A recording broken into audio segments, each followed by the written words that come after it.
Hello, ഞാൻ ലിബില്ലി. അപ്പൊ ഞാനിന്ന് കണ്ട ഒരു സിനിമയാണ് ആലപ്പുഴ ജിങ്കാന. പടം എന്ന് പറഞ്ഞാൽ കിടിലം പടം.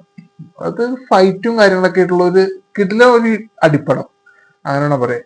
അതായത് ഖാലിദ് റഹ്മാൻ പുള്ളി മറ്റേ സംവിധാനം ചെയ്ത പടമാണ് ആലപ്പുഴ ജിങ്കാന. പിന്നെ മെയിൻ കാര്യം എന്ന് പറഞ്ഞാൽ ഈ പടത്തിൽ അഭിനയിച്ചിരുന്നത് നസ്ലീൻ അഭിനയിച്ചിട്ടുണ്ട്. അതേപോലെ തന്നെ ലുക്മാൻ നല്ല രസമായിട്ട് പുള്ളിക്കാരൻ ഒരു കോച്ചൊക്കെ ആയിട്ടാണ് ഇതില്. അതായത് കഥ കഥ എന്ന് പറഞ്ഞാൽ +2 പഠന ശേഷം ബോക്സിങ്ങിലേക്ക് മാറുന്ന കുറച്ച് പിള്ളേര്, അവരുടെ ജീവിതത്തിലും കാര്യങ്ങളിലും ഉണ്ടാവുന്ന മാറ്റങ്ങളാണ് ഈ പടത്തിൽ മെയിനായിട്ടും പറയുന്നത്.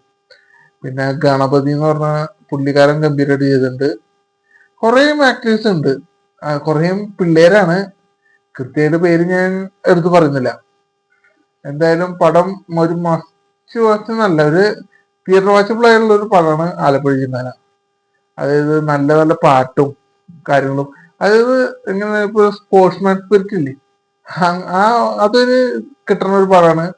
കാരണം ബോക്സിംഗ് ആയിട്ട് നാഷണൽ ലെവലും സ്റ്റേറ്റ് ലെവലൊക്കെ കടക്കണ കാര്യങ്ങളാണ് ഈ പടത്തിൽ പറയുന്നത്. നസ്ലിൻ ഗംഭീരമായിട്ട് ചെയ്തിട്ടുണ്ട്. അത് ബോക്സിംഗ് ഒക്കെ ഇതില് നസ്ലിൻ മാത്രല്ല എല്ലാവരും, അതായത് ഗണപതിയൊക്കെ നല്ല രസമായിട്ട് ബോക്സിങ് ചെയ്യുന്നുണ്ട്. അവസാനമാകുമ്പോ പിന്നെ ലുക്മാൻ ഇതില് ഞാൻ പറഞ്ഞില്ലേ കോച്ചായിട്ടാണ്.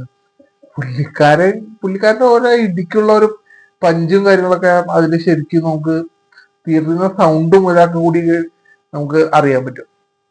പിന്നെ കോട്ടയം നസീർ പുള്ളിക്കാരനുണ്ട്, പുള്ളിക്കാരനെ അഭിനയിച്ചിട്ടുണ്ട്. എന്ത് പറഞ്ഞാലും ഇതൊരു തിയേറ്റർ വാച്ചബിൾ ആയിട്ടുള്ള ഒരു പടമാണ് ആലപ്പുഴ ജിങ്കാന. എനിക്ക് ഇഷ്ടപ്പെട്ടായിരുന്നു, കാരണം നല്ലൊരു പടമാണ്. അത് അത്യാവശ്യം കോമഡി, നമുക്ക് ഈ ഇങ്ങനെ രോമാഞ്ചൊക്കെ കയറുമെന്ന് പറയില്ലേ, ആ ഒരു തരത്തിലുള്ള ഒരു ഇതൊക്കെയാണ് പറയുന്നത്. കാരണം ബോക്സിങ്ങും കാര്യങ്ങളൊക്കെ കാണുമ്പോൾ തന്നെ നമുക്ക് എന്തോ ഒരു തരിപ്പും കാര്യങ്ങളും ഉണ്ടാക്കാനുള്ള എല്ലാ സംഭവവും ഈ പടത്തിലുണ്ട്. എന്തായാലും ഒരു നല്ലൊരു പടം.